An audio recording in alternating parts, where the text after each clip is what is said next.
अने आई के नैया डूबल हो। अने आई के नैया डूबल हो। भले डूबल भले डूबल भले डूबल हो। अने आई के नैया डूबल हो। अने आई के नैया डूबल हो। हमारा बलम जी के अखिया फूटल। हमारा बलम जी के अखिया फूटल। भले फूटल भले फूटल भले फूटल हो। कनखी मारे के अदतिया छूटल हो। कनखी मारे के अदतिया छूटल हो। अने आई के नैया डूबल हो। अने आई के नैया डूबल हो। हमारा बलम जी के हाथवा टूटल।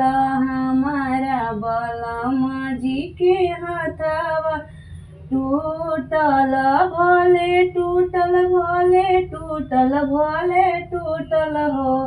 हाथ चलावे के अदतिया छूटल हो।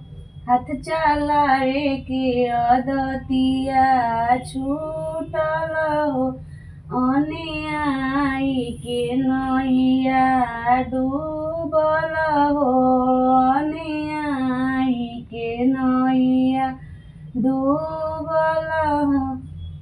हमारा बलम जी के गोड़वा टूटल। हमारा बलम जी के गोड़वा टूटल। भले टूटल भले टूटल भले टूटल हो। लंगी मारे के अदतिया छूटल हो। लंगी मारे के अदतिया छूटल हो।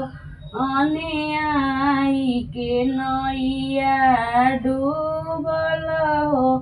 अने आई के नैया डूबल हो। हमारा बलम जी के कमर टूटल।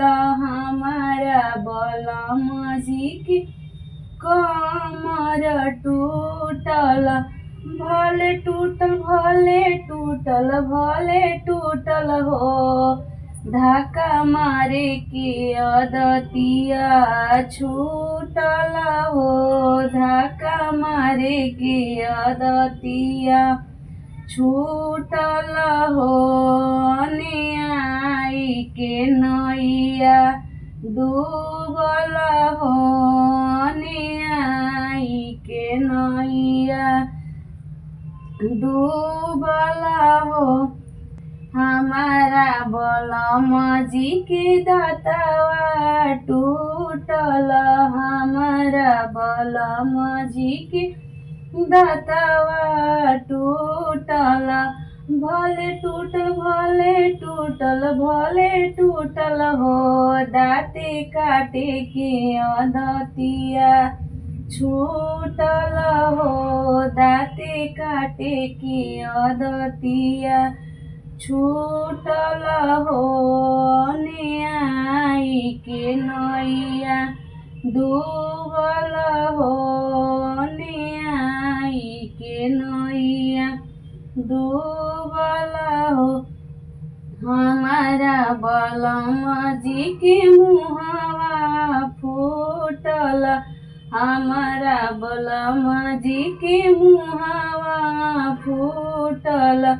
भले फूटल भले फूटल भले फूटल हो। गारी देवे के अदतिया छूटल हो। गारी देवे के अदतिया छूटल हो। अने आई के नैया डूबल हो।